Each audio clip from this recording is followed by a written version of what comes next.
नमस्कार, मैं उषा। बिहार न्यूज में आपका स्वागत है। आज है 28 अगस्त दिन शुक्रवार। खबरों के बढ़ने से पहले आप सभी को भाई बहन के इस पावन पर्व रक्षाबंधन की हार्दिक शुभकामनाएं। चलिए एक नजर डालते हैं आज की सुर्खियों पर। आज मनाया जा रहा रक्षाबंधन। सुबह 5:57 से शुरू होगा शुभ मुहूर्त। राहु काल में भूलकर भी ना बांधे राखी। बिहार के हर जिला मुख्यालय में बनेगी साइंस सिटी। मुख्यमंत्री सम्राट चौधरी ने अधिकारियों को दिए तेजी से काम पूरा करने के निर्देश। युवाओं और विद्यार्थियों को मिलेगा विज्ञान टेक्निक का आधुनिक अनुभव। बिहार में घर की छत पर सोलर पैनल लगवाना हुआ आसान। अब जीविका दीदियां करेगी मदद। पात्र परिवारों को मिल सकता है 98,000 रुपए तक सब्सिडी। बिहार में पंचायत परिसीमन की तैयारी तेज। अब मोबाइल ऐप से दर्ज होंगे पंचायतों की सीमा और जनसंख्या के आंकड़े। 2011 की जनगणना और नक्शों के आधार पर होगा नए सिरे से पुनर्गठन। मैट्रिक इंटर परीक्षा 2027 को लेकर के बिहार बोर्ड सख्त। अब सत्यापन और घोषणा पत्र के बिना आवेदन नहीं होंगे स्वीकार। फर्जी जानकारी देने वाले स्कूलों पर होगी कार्रवाई। रेलवे किचन में अब 24 घंटे एआई की नजर। सीसीटीवी से होगी खाने की गुणवत्ता और साफ सफाई की निगरानी। लापरवाही करने वाली एजेंसियों पर होगा सख्त कार्रवाई। श्रीलंका में गिल का ऐतिहासिक कमाल। दूसरा टेस्ट ड्रॉ होने के बावजूद भारत ने 1-0 से जीती सीरीज। अजहरुद्दीन और विराट कोहली के बाद ऐसा करने वाले तीसरे भारतीय कप्तान बने शुभमन गिल। चलिए एक नजर डालते हैं आज की 25 बड़ी खबरों की ओर। रेलवे में 1599 अप्रेंटिस पदों पर 15 सितंबर तक करे आवेदन। ईस्ट कोस्ट रेलवे भर्ती सेल भुवनेश्वर ने 1599 अप्रेंटिस पदों पर भर्ती निकाली है। आवेदन 26 अगस्त से 15 सितंबर तक ऑफिशियल वेबसाइट rrcbbs.org.in पर किए जा सकते हैं। अधिकतम आयु 24 वर्ष है। SC/ST को 5, ओबीसी को 3 और पीडब्ल्यूबीडी को 10 वर्ष की छूट मिलेगी। वहीं SC/ST, दिव्यांग और महिला उम्मीदवारों के लिए फीस मुफ्त है, जबकि अन्य के लिए 100 रुपए है। चयन मेरिट लिस्ट के आधार पर होगा और स्टाइपेंड 10,000 से 18,200 रुपए प्रति माह मिलेगा। कैरीज रिपेयर वर्कशॉप मंचेश्वर में 250, रायगढ़ में 292, खुर्दा रोड में 773, संबलपुर में 262 और ECOR हेडक्वार्टर्स में 22 पद हैं। आवेदन के लिए 10वीं ITI मार्कशीट, ट्रेड सर्टिफिकेट और लागू श्रेणी प्रमाण पत्र जरूरी है। वेबसाइट पर जाकर के रजिस्ट्रेशन, लॉगिन और फॉर्म सबमिट कर सकते हैं। रक्षाबंधन पर राखी बांधने का जाने शुभ मुहूर्त। रक्षाबंधन 2026 में 28 अगस्त यानी कि आज मनाया जाएगा। इस दिन भारत में चंद्र ग्रहण दिखाई नहीं देगा, इसलिए सूतक काल मान्य नहीं होगा और ग्रहण का राखी पर प्रभाव नहीं माना जाएगा। हालांकि पूरे दिन पंचक रहेगा, लेकिन ज्योतिष के अनुसार पंचक में राखी बांधने की मनाही नहीं है। सबसे उत्तम राखी मुहूर्त सुबह 5:57 से 9:48 तक रहेगा। राहु काल सुबह 10:54 से दोपहर 12:28 तक है, इसलिए इस दौरान राखी बांधने से बचे। अभिजीत मुहूर्त 1:24 से 2:19, विजय मुहूर्त 4:08 से 5:03 और अमृत काल 4:14 से 5:53 तक रहेगा। राखी बांधते समय भाई का मुख पूर्व या फिर उत्तर दिशा की ओर रखें। पहले तिलक और आरती करें, फिर दाहिनी कलाई पर राखी बांधें। यहाँ बताई कि किसी भी जानकारी पर अमल करने से पहले संबंधित विशेषज्ञों की सलाह अवश्य लें। बिहार के हर जिला मुख्यालय में बनेगी साइंस सिटी। बिहार सरकार राज्य के हर जिला मुख्यालय में साइंस सिटी बनाने की तैयारी कर रही। मुख्यमंत्री सम्राट चौधरी ने 100 करोड़ रुपए से अधिक की विकास परियोजनाओं और केंद्र प्रायोजित योजनाओं की समीक्षा बैठक में अधिकारियों को इस दिशा में तेजी से काम करने का निर्देश दिया। इसका उद्देश्य विद्यार्थियों और युवाओं में विज्ञान और टेक्निक के प्रति रुचि बढ़ाना और उन्हें आधुनिक सुविधाओं के साथ प्रयोगात्मक ज्ञान उपलब्ध कराना है। वहीं पीएम सूर्य घर मुफ्त बिजली योजना को भी गति देने का निर्देश दिया गया। मुख्यमंत्री ने जीविका दीदियों के माध्यम से 25 लाख सोलराइजेशन का लक्ष्य पूरा करने पर जोर दिया, ताकि किसानों और ग्रामीण परिवारों तक सौर ऊर्जा का लाभ पहुंच सके। बिहार में सोलर पैनल लगवाने में अब जीविका दीदी करेगी मदद। बिहार में घरों की छत पर सोलर पैनल लगाने की रफ्तार बढ़ाने के लिए अब जीविका दीदियों की मदद ली जाएगी। मुख्यमंत्री सम्राट चौधरी ने पीएम सूर्य घर योजना के तहत 25 लाख घरों के सोलराइजेशन का लक्ष्य तेजी से पूरा करने का निर्देश दिया।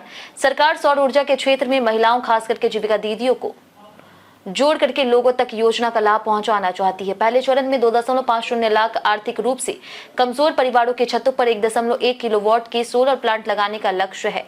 आगे करीब 58 लाख गरीब परिवारों तक सौर ऊर्जा पहुंचाने की योजना है। पात्र उपभोक्ताओं को केंद्र और राज्य मिलाकर के 98,000 रुपए तक सब्सिडी मिल सकती है। बिहार पंचायत समिति की तैयारी शुरू, मोबाइल ऐप से दर्ज होंगे आंकड़े।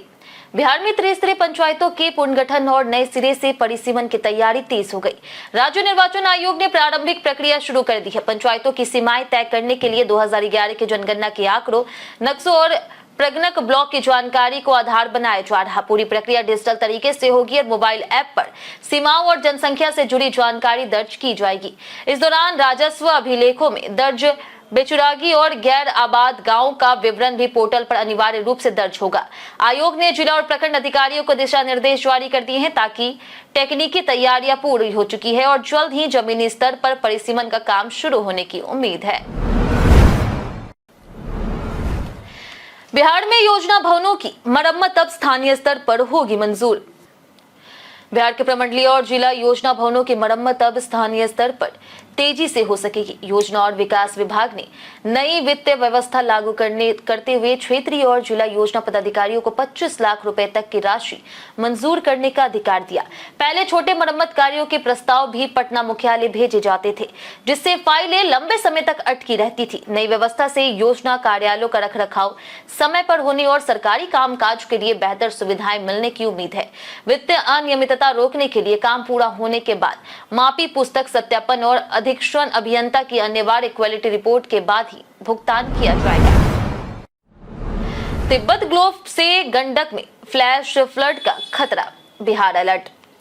तिब्बत क्षेत्र में ग्लेशियर झील विस्फोट के बाद गंडक नदी के आसपास फ्लैश फ्लड की आशंका को लेकर के बिहार सरकार अलर्ट मोड पर है।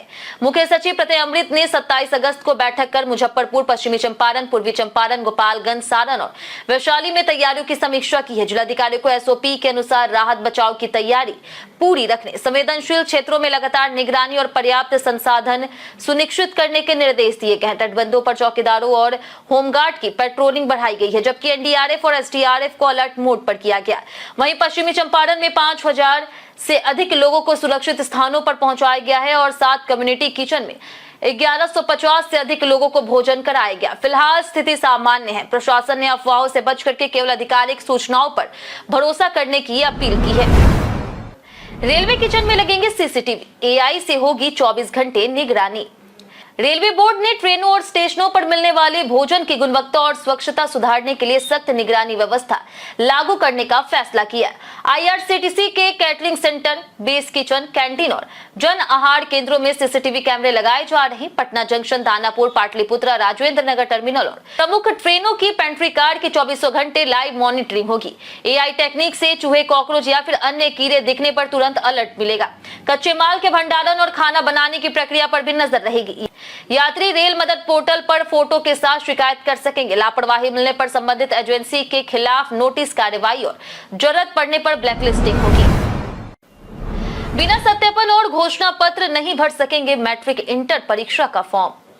बिहार विद्यालय परीक्षा समिति ने मैट्रिक और इंटर परीक्षा 2027 के आवेदन में फर्जीवाड़ा रोकने के लिए सख्त नियम लागू किया है। अब बिना प्रधानाध्यापक के हस्ताक्षरित घोषणा पत्र और यूडीआई सत्यापन के परीक्षार्थी परीक्षा फॉर्म नहीं भर सकेंगे। ऑनलाइन आवेदन प्रक्रिया 25 अगस्त से शुरू हो चुकी है और 16 सितंबर तक चलेगी। वहीं स्कूलों को 15 सितंबर तक परीक्षा शुल्क जमा करना होगा। जरूरी दस्तावेज अपलोड नहीं होने पर फॉर्म स्वीकार नहीं किया जाएगा और प्रवेश पत्र भी जारी नहीं होगा। मैट्रिक के लिए केवल मान्यता प्राप्त विद्यालयों से आवेदन लिया जाएगा। फर्जी या फिर गलत जानकारी देने वाले संस्थानों पर कार्रवाई होगी। निर्धारित शुल्क से अधिक वसूली करने पर भी स्कूलों के लिए अनुशासनात्मक कार्रवाई की जाएगी। बिहार में बनेगी अनोखी यूनिवर्सिटी, छात्रा से कुलपति तक होगी महिलाएं। बिहार सरकार ने महिला शिक्षा और सशक्तिकरण को लेकर के बड़ी घोषणा की है। मुख्यमंत्री सम्राट चौधरी ने रक्षाबंधन के मौके पर राज्य में एक विशेष महिला विश्वविद्यालय स्थापित करने का ऐलान किया। इस विश्वविद्यालय में केवल छात्राओं को प्रवेश मिलेगा और कुलपति से लेकर के प्रोफेसर, शिक्षक, अधिकारी और अन्य कर्मचारी भी महिलाएं ही होंगी। सरकार की योजना छात्राओं को उच्च शिक्षा, शोध और रोजगार के बेहतर अवसर देने की है। हालांकि विश्वविद्यालय कहां बनेगा, कब तक शुरू होगा और कौन कौन से पाठ्यक्रम होंगे, इसकी जानकारी अभी सामने नहीं आई है। इसके अलावा महिला रोजगार योजना के तहत करीब 5 लाख महिलाओं को लगभग 600 करोड़ रुपए डीबीटी किए गए हैं। 2030 तक जीविका दीदियों पर 20,000 करोड़ रुपए खर्च करने का लक्ष्य भी बताया गया। बैंक कर्मियों की देशव्यापी हड़ताल से बिहार में बैंकिंग सेवाएं होगी प्रभावित। बैंक कर्मियों ने सप्ताह में 5 दिन बैंकिंग कार्य और सभी संभागों में समान रूप से परफॉर्मेंस लिंक्ड इंसेंटिव लागू करने की मांग को लेकर के आंदोलन तेज कर दिया। United forum of bank unions ने 11 सितंबर को देशव्यापी हड़ताल का ऐलान कर दिया, जिससे बिहार की करीब 7,000 बैंक शाखाओं का कामकाज प्रभावित हो सकता है। मांगे नहीं मानी गई तो 28 से 30 सितंबर तक 3 दिवसीय हड़ताल होगी। सितंबर में नियमित शनिवार और रविवार की छुट्टियों के कारण कुल 8 दिन बैंकिंग सेवाएं प्रभावित होने की संभावना है। समाधान नहीं होने पर 26 अक्टूबर से अनिश्चितकालीन हड़ताल की चेतावनी दी गई। अधिकारियों ने कार्यालय समय के बाद काम से जुड़े संदेशों का जवाब नहीं देने की पहल भी शुरू की है। पश्चिमी चंपारण में 30 अगस्त को लगेगा रोजगार मेला। पश्चिमी चंपारण के चनपटिया में 30 अगस्त को विशाल रोजगार मेले का आयोजन किया जाएगा।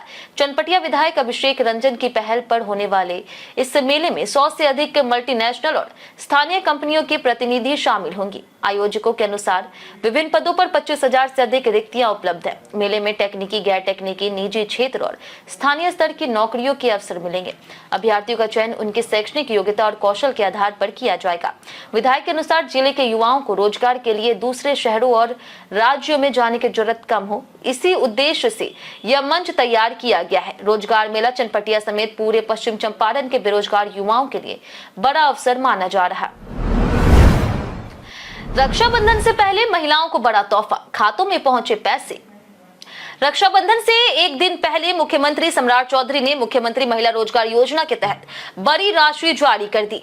1 लाख जीविका दीदियों के खातों में 20-20 हजार रुपए और 4 लाख नई पंजीकृत महिलाओं के खातों में 10-10 हजार रुपए भेजे गए। कुल 400 करोड़ रुपए की राशि ट्रांसफर की गई। इसी दौरान पटना में समृद्ध महिला समृद्ध बिहार अभियान की शुरुआत हुई। सरकार ने अगले 3 वर्षों में 1 करोड़ महिलाओं को रोजगार और स्वरोजगार से जोड़ने का लक्ष्य रखा। बिहार की बेटी स्टार्टअप चैलेंज के तहत 50,000 से 2 लाख रुपए तक सहायता मिलेगी। प्रतियोगी परीक्षा पास करने वाली बेटियों को 30,000 से 1 लाख रुपए और पीएचडी छात्राओं को 4 साल तक हर महीने 10,000 रुपए देने की योजना बताई गई है। मिथिलेश तिवारी के आवास पहुंचे बीपीएससी अभ्यर्थी, वैकेंसी पर मिला आश्वासन। बीपीएससी टीआरई 4 में वैकेंसी की मांग को लेकर के गुरुवार को म्यूजिक टीचर अभ्यर्थी शिक्षा मंत्री मिथिलेश तिवारी के आवास पहुंचे। अभ्यर्थियों ने दिल दिया है जहां भी देंगे, ए वतन तेरे लिए गीत गाकर की अपनी मांग रखी। शिक्षा मंत्री ने उनसे बातचीत कर आश्वासन दिया कि परीक्षा की तारीख जारी होने तक वैकेंसी आती रहेगी और जरूरत पड़ने पर पद बढ़ाए जा सकते हैं। उन्होंने कहा कि सरकार छात्रों और युवाओं के हित में हर जरूरी कदम उठाएगी तथा अच्छे शिक्षकों की नियुक्ति प्राथमिकता है। मंत्री ने अभ्यर्थियों से परीक्षा की तैयारी जारी रखने को कहा। प्रदर्शन को देखते हुए उनके आवास की सुरक्षा बढ़ा दी गई। पटना में अन्य टीआरई 4 मांगों को लेकर के भी अभ्यर्थियों का आंदोलन जारी है। लास्ट मैन इन टावर का दमदार टीजर रिलीज, 11 सितंबर को होगी टक्कर। बिहार के जाने माने एक्टर मनोज बाजपेयी की आगामी film last man in tower का 55 सेकंड का टीजर रिलीज हो गया। स्पिरिट मीडिया के यूट्यूब चैनल पर जारी टीजर में मनोज एक रिटायर्ड स्कूल टीचर की भूमिका में नजर आ रहे हैं, जो अपनी कम्युनिटी के फैसलों के खिलाफ मजबूती से खड़े होते हैं। दिव्या दत्ता और बोमन ईरानी की भी झलक दिखाई गई है। फिल्म का निर्माण अभिनेता राणा दग्गुबाती की स्पिरिट मीडिया पर रही और यह अरविंद अडिगा के उपन्यास पर आधारित है। विन रेखी निर्देशित फिल्म 11 सितंबर को सिनेमाघरों में रिलीज होगी। इसी दिन अक्षय कुमार और सैफ अली खान की हैवान भी रिलीज होगी।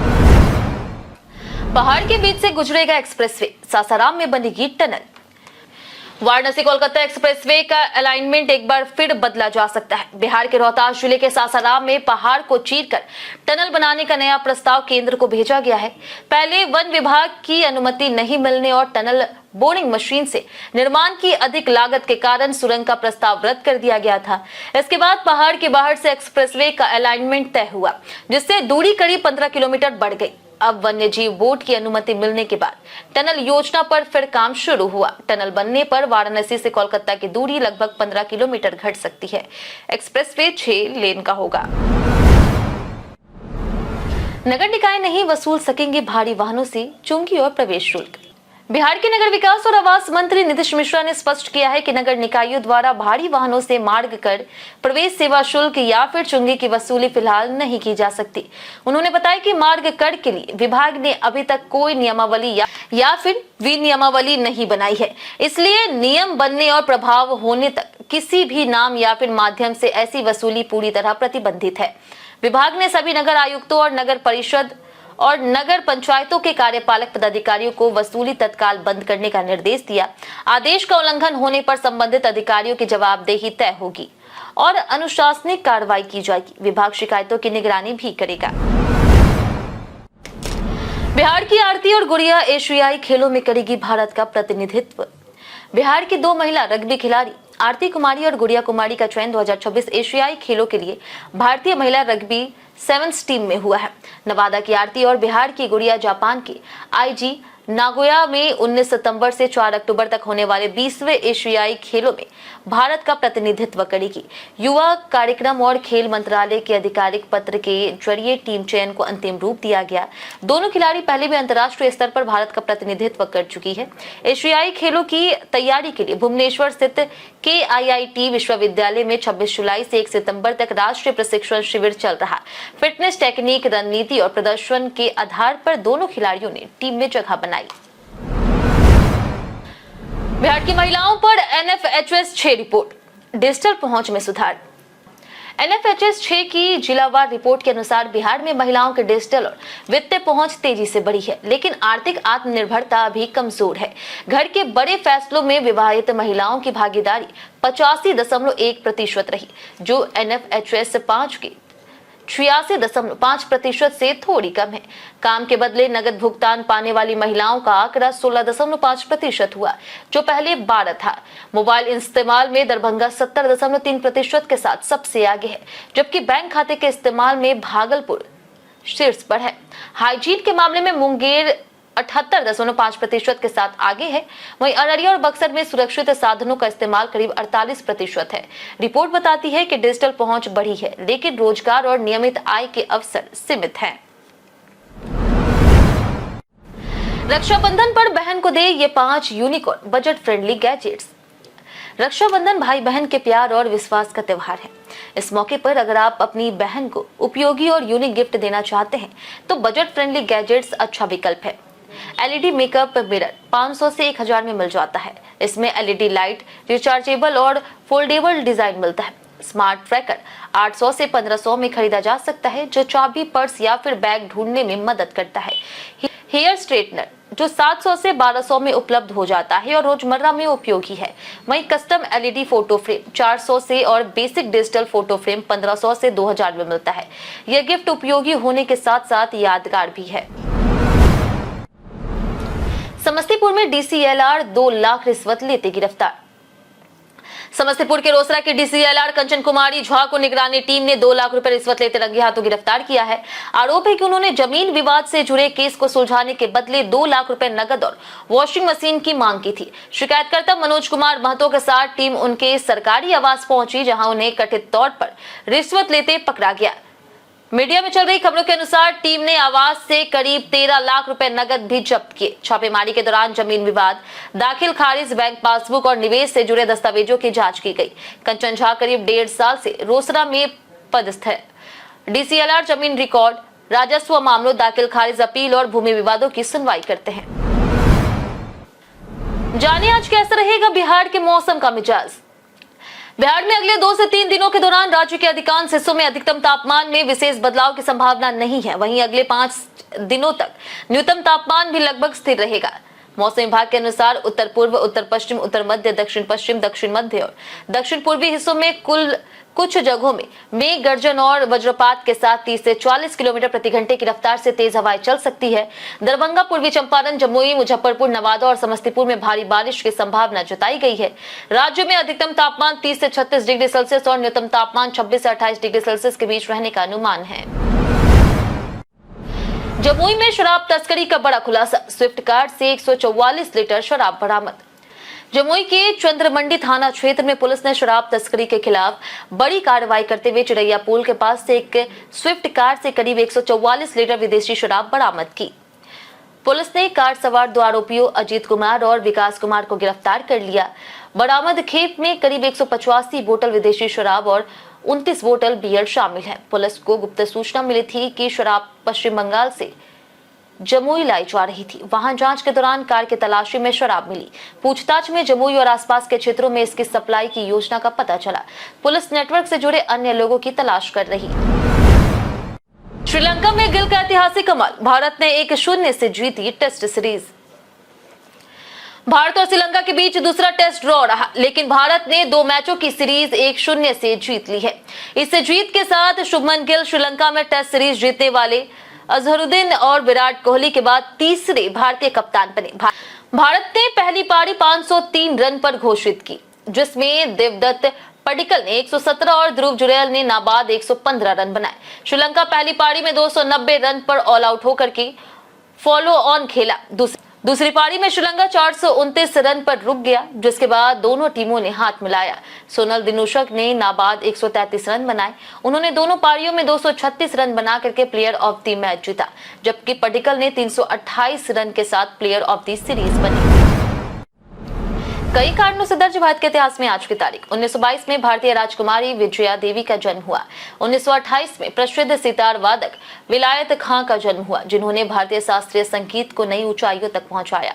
1929 में आधुनिक हिंदी साहित्य के चर्चित साहित्यकार राजेंद्र यादव का जन्म हुआ। 1975 में सैन्य अधिकारी अनुज नैयर का जन्म हुआ, जिसे मरणोपरांत सर्वोच्च वीरता पुरस्कार महावीर चक्र से सम्मानित किया गया। 1992 में जन्मी भाला फेंक खिलाड़ी अन्नू रानी ने 2022 से राष्ट्रमंडल खेलों में भारत के लिए कांस्य पदक जीता। वहीं 2006 में प्रसिद्ध मूर्तिकार शंकु चौधरी और 2011 में वेद वेदांग संस्कृत व्याकरण और भाषा विज्ञान के विद्वान कपिल देव द्विवेदी का निधन हुआ। हम प्रतिदिन आपसे 7 ऐसे जरूरी सवाल उसके जवाब बताएंगे जो कि बीपीएससी, बिहार पुलिस दरोगा समेत एसएससी जैसे अन्य प्रतियोगी परीक्षाओं में काम आएंगे। सवाल इतिहास, बिहार स्पेशल, विज्ञान, करंट अफेयर्स और भूगोल से रहेंगे। पूछे गए 7 सवाल में आपने कितना सही जवाब दिया हमें कमेंट करके जरूर बताएं। तुम्हारा पहला सवाल है कि बिहार की आधिकारिक भाषाएं कौन कौन सी है। ऑप्शन ए है हिंदी और उर्दू, ऑप्शन बी है हिंदी, मैथिली और उर्दू, ऑप्शन सी है हिंदी, ऑप्शन डी है हिंदी और भोजपुरी। इसका सही जवाब है ऑप्शन ए हिंदी और उर्दू। हमारा दूसरा सवाल है कि रक्षाबंधन शब्द का शाब्दिक अर्थ क्या है। ऑप्शन ए है धन का बंधन, ऑप्शन बी है प्रेम का बंधन, ऑप्शन सी है सुरक्षा का बंधन, ऑप्शन डी मित्रता का बंधन। इसका सही जवाब है ऑप्शन सी सुरक्षा का बंधन। हमारा तीसरा सवाल है कि बिहार से प्रकाशित होने वाला पहला हिंदी समाचार पत्र कौन सा था। ऑप्शन ए है अमर उजाला, ऑप्शन बी है बिहार बंधु, ऑप्शन सी है दैनिक जागरण, ऑप्शन डी हिंदुस्तान। इसका सही जवाब है ऑप्शन बी बिहार बंधु। हमारा चौथा सवाल कि बिहार राज्य के गर्म झरनों का पानी त्वचा संबंधित बीमारियों के लिए लाभकारी क्यों माना जाता। ऑप्शन ए है पानी गर्म है, ऑप्शन बी है पानी शुद्ध है, ऑप्शन सी इसमें खनिज लवण और सल्फर होते हैं, ऑप्शन डी इसमें कई रासायनिक मिश्रण होते हैं। इसका सही जवाब है ऑप्शन सी इसमें खनिज लवण और सल्फर होते हैं। हमारा पांचवा सवाल है कि केंद्रीय औषधि मानक नियंत्रण संगठन किस मंत्रालय के अधीन कार्य करता है। ऑप्शन ए रसायन और उर्वरक मंत्रालय, ऑप्शन बी है वाणिज्य और उद्योग मंत्रालय, ऑप्शन सी है स्वास्थ्य और परिवार कल्याण मंत्रालय, ऑप्शन डी है विज्ञान और प्रौद्योगिकी मंत्रालय। इसका सही जवाब है ऑप्शन सी स्वास्थ्य और परिवार कल्याण मंत्रालय। हमारा छठा सवाल है भारत चीन युद्ध कब हुआ था। ऑप्शन ए है 1951 से 1952, ऑप्शन बी है 1959 से 60, ऑप्शन सी है 1963 से 64, ऑप्शन डी है 1962 से 63। इसका सही जवाब है ऑप्शन डी 1962 से 63। हमारा आखिरी सवाल 1956 में बिहार का कौन सा जिला बंगाल में मिलाया गया। Option A Purulia, option B है मिदनापुर, ऑप्शन सी है बकुड़ा, ऑप्शन डी है दुमका। इसका सही जवाब है ऑप्शन है पुरुलिया।